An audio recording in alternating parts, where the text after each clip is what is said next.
Donc, de retour pour faire un petit résumé de la deuxième semaine et de ce que vous avez vu. Alors, ça ira beaucoup plus vite que la dernière fois puisque finalement c'était la fin du thème et donc vous avez eu assez peu de choses à faire, si ce n'est ensuite pour la troisième séance le chaos dont je vais reparler tout à l'heure. Alors, on s'était quitté la semaine dernière avec l'épisode de la guerre de Cent Ans, avec Jeanne d'Arc notamment. Et on avait vu que le roi de France était sorti. Alors, c'est difficile de dire vainqueur, mais par rapport au milieu de la guerre de Cent Ans, quand effectivement quand le roi va perdre, quand le roi de France va perdre énormément de territoire et qu'il a plus que finalement un petit domaine et que le reste appartient soit à des seigneurs qui soutiennent le roi d'Angleterre, soit directement au roi d'Angleterre lui-même, eh bien on voit que, et c'est la carte que vous voyez à droite ici, le domaine du roi de France, il s'est considérablement agrandi. Il s'agrandira encore plus après quand le fief de Bretagne, par le mariage d'Anne de Bretagne avec un des rois qui suivra, viendra compléter justement ce domaine royal et les Anglais seront chassés aussi des derniers territoires qu'ils occupent à Cherbourg, Calais ou autour de Bordeaux et Bayonne. Donc cette guerre de Cent Ans elle se solde finalement par une victoire des Français, si on peut dire. Donc je vous avais expliqué la semaine dernière que la guerre de Cent Ans elle dure pas véritablement 100 ans, mais plutôt 116 et que à l'intérieur c'est pas une guerre continue. Il y a des batailles récurrentes, mais on ne se fait pas la guerre en permanence non plus. Il y aura des moments plus guerriers que d'autres. Donc on a vu que le roi qui a été mis en place, notamment aidé par Jeanne d'Arc, qui a été sacré à Reims avec l'aide de Jeanne d'Arc, c'est-à-dire Charles VII, va prendre le pouvoir et il va le garder pendant un certain temps puisqu'il va le garder à la fin de la guerre de Cent Ans, il a toujours le pouvoir. Et donc comment est-ce qu'il a réussi finalement aussi à gagner cette guerre de Cent Ans? Eh bien c'est en créant pour la première fois une armée professionnelle, c'est-à-dire une armée qui va être permanente, qui sera sous ses ordres et qu'il va payer. Parce que auparavant, je vous rappelle, l'armée, en fait, c'était les seigneurs qui donnaient, à leur bon vouloir, qui donnaient les militaires de leur fief. Ils disaient, bah voilà, le roi demandait combien il pouvait en donner, combien il pouvait leur en donner, et les seigneurs, justement, donnaient des soldats pour le royaume de France. Maintenant, le roi, il a considéré que ce système ne fonctionnait pas et qu'il devait avoir quelque chose pour lui, à lui, et ça va dans le sens de ce qu'on a dit, l'affirmation de l'État monarchique. Le roi, il va avoir sa propre armée. Et le pouvoir des seigneurs, on a dit qu'il se réduisait au fur et à mesure, et bien ça en fait partie. Et donc en 1450, il va créer sa propre armée, ce qu'on va appeler, il va créer les compagnies d'ordonnance. Alors les compagnies d'ordonnance, vous avez, alors je vais quitter le diaporama, ça ce sera pour tout à l'heure, mais je vous avais demandé de travailler sur ce texte-là. Sur les compagnies d'ordonnance en 1450. Et je vous ai demandé de faire les 4 questions. C'était lundi, ça. Donc, dans ces 4 questions, il y avait combien y a-t-il de soldats de métier? Qu'est-ce qui montre qu'il s'agit d'une armée permanente? Avec quels moyens le roi les paie-t-il? Et comment les soldats doivent-ils se comporter? Alors, cet audio servira de correction aussi. Je vais pas faire un article de correction juste pour ces 4 questions. Donc, alors, je reprends les 4 questions. La première, c'était combien y a-t-il de soldats de métier? Alors, les soldats de métier, eh bien, on vous dit qu'il y avait 1700 lances. Alors, 1700 lances, ça veut pas dire grand-chose. 1700 lances, une lance, ça veut dire 6 hommes. Donc, 6 hommes, bah, en fait, il faut faire 1700 fois 6. Et vous allez tomber sur ce chiffre-là, 10 200 soldats. Alors, on peut croire que 10 000, c'est pas énorme, mais pourtant, à l'époque, c'est déjà très important. Une armée de 10 000 personnes, c'est déjà quelque chose de très important. Donc, 10 200 soldats qui sont payés et qui sont là en permanence, qui vont être payés et qui vont être professionnels, c'est-à-dire qu'ils vont être formés aussi, et c'est ça qui est intéressant pour le roi. Comme ça, il a des soldats de meilleure qualité, mieux équipés, puisque c'est lui qui va payer l'équipement, etc., etc. Deuxième, qu'est-ce qui montre qu'il s'agit d'une armée permanente dans le document? Eh bien, l'armée permanente, c'est donc ce qui montre ça, c'est que c'était donc c'est le roi qui l'a décidé. On vous dit ceux qui en faisaient partie étaient payés que le roi fût en guerre ou non. Donc ça veut dire que ici, donc ça veut dire que bah finalement, peu importe s'il y a la guerre ou s'il y a pas la guerre. Alors évidemment, il l'a créé, c'était encore la guerre de 100 ans, donc lui il voulait qu'il fasse la guerre, mais en gros il leur a dit peu importe s'il y aura la guerre ou pas, s'il y a la guerre vous combattez, s'il n'y a pas la guerre vous vous entraînez, je vous paye quand même. Voilà. Donc ça, c'est ce qui montrait qu'il s'agissait d'une armée permanente, peu importe s'il y a un conflit ou pas.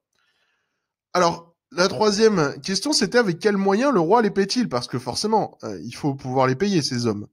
Eh bien, pardon. Eh bien, le roi, il va tout simplement décider un nouvel impôt qui va s'appeler, c'est un impôt qu'on va appeler la taille.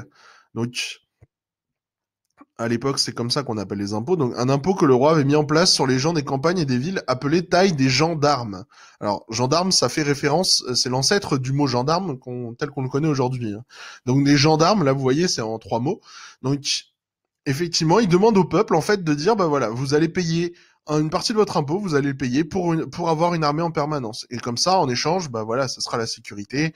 Et voilà, si un pays nous agresse, eh bien, on pourra plus facilement répondre. Donc, il lève un impôt.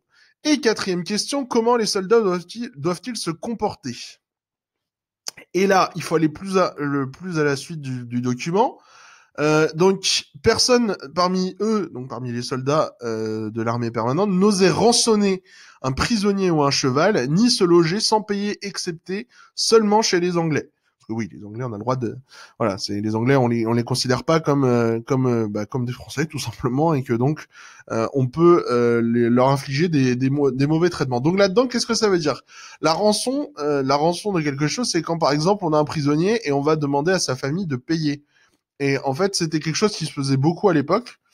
On capturait les soldats vu qu'ils étaient armes, etc. Ils allaient, notamment les paysans, ils forçaient les gens à payer en fait, à payer des choses. Ils forçaient, ou alors ça pouvait être tout simplement, ils faisaient un prisonnier devant sa famille. Ils disaient si vous ne donnez pas tant d'argent, eh bien je vous le redonne pas, voire même je le tue. Même chose avec un cheval, etc. Et souvent, les soldats étaient pas appréciés parce qu'ils se comportaient mal, justement. Ils profitaient de leur pouvoir, finalement. Donc, c'est la même chose si ils se logent, donc s'ils doivent, par exemple, habiter dans une ferme, par exemple, ils devront payer quelque chose. Parce que le roi considère que lui les paye, donc eux doivent bien se comporter, parce que c'est l'armée royale, c'est l'armée du roi, donc il y a un certain prestige à garder. Donc voilà l'idée de ces compagnies d'ordonnance, une armée permanente qui montre encore plus, qui a pour but d'améliorer la situation de l'armée française, certes, mais c'est aussi une manière de affirmer son autorité, de dire au seigneur, eh ben oui, maintenant j'ai plus besoin de vous pour avoir une armée. Et ça, mine de rien, c'est quelque chose de très important. Et voire même pire, si par exemple on peut imaginer un seigneur se révolte contre le roi ou refuse de donner de l'argent, refuse de donner quelque chose, et ben il va pouvoir utiliser cette armée-là, le roi, pour aller envahir le territoire du Seigneur et le renverser et prendre sa place. Donc ça, c'est vraiment quelque chose de très important. C'est à partir de ce moment-là où le roi, donc 1450, le roi a une armée à lui, véritablement. Donc voilà pour la correction. Alors dans la vidéo, vous appuyez sur pause si vous avez si vous avez besoin de corriger sur les questions, d'accord? Comme ça, vous avez tout rédigé ici. Comme ça, je n'ai pas besoin d'écrire d'article juste par rapport à ça. Donc ensuite, alors le reste, je vais faire très vite. Je vous avais demandé donc une trace écrite ici et la conclusion ici. Donc ici, il y a donc ça reprend ce qu'on vient de dire. Ça reprend ce qu'on vient de dire avec donc l'armée, la nouvelle organisation de l'armée permanente, et qui a aidé Charles VII à vaincre les Anglais et donc à terminer la guerre de 100 ans. La conclusion, donc on disait que à la fin du XVe siècle, sous le règne de Louis XI, c'est le successeur de Charles VII, le royaume est désormais largement sous le contrôle du roi avec un domaine royal qui est très étendu. Je rappelle, au tout début, le domaine royal, il était tout petit, au tout début du thème, de ce qu'on avait vu. Les rois ont progressivement affirmé leur puissance, et ce sont les seigneurs qui, par contre, perdent en influence. Le Moyen-Âge se termine en France avec des rois bien plus forts qu'au début de la dynastie des Capétiens. Donc ça, je pense pas que j'ai besoin de redire, je pense que c'est suffisamment clair. Par contre, du coup, c'est la fin du thème. Alors, avant la semaine prochaine où on commencera un thème de géographie, ce sera peut-être plus simple pour vous aussi à distance de travailler la géographie. Je vous ai demandé, et pour l'instant, il y a que une petite moitié de la classe qui l'a faite, donc j'aimerais bien qu'il y ait plus de personnes qui le fassent. Alors, essayez de mettre vraiment votre nom. Vous voyez qu'il y a 10 personnes qui l'ont fait pour l'instant. Le Kahoot, c'est un, donc, je vous en avais pas trop parlé, on en a pas fait avant, mais je vous ai fait un QCM de 40 questions que vous pouvez faire sur l'ordinateur ou sur le téléphone, ou sur un téléphone. Donc, vous faites comme vous voulez, il suffit juste de cliquer sur le lien que j'ai mis soit dans l'article sur le Kahoot, soit dans Pronote à la page de mercredi. Je vous ai tout remis tout ça. Donc, j'aimerais qu'il y ait plus de personnes qui le fassent.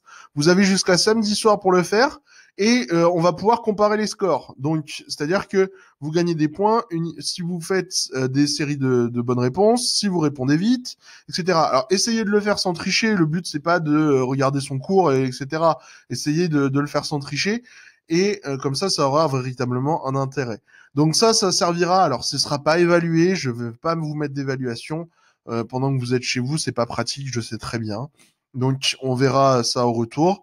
Mais le but, c'est quand même de le faire pour voir des choses que vous avez comprises, pas comprises. C'est vraiment les 40 questions les plus importantes du chapitre. Donc, en termes de connaissances, si vous les faites sérieusement, ça va vous prendre une vingtaine de minutes, hein, même pas. Hein. Normalement, c'est 20 minutes, c'est 30 secondes par question. Il y a 40 questions, donc ça fait 20 minutes. Donc, 20 minutes, c'est plutôt...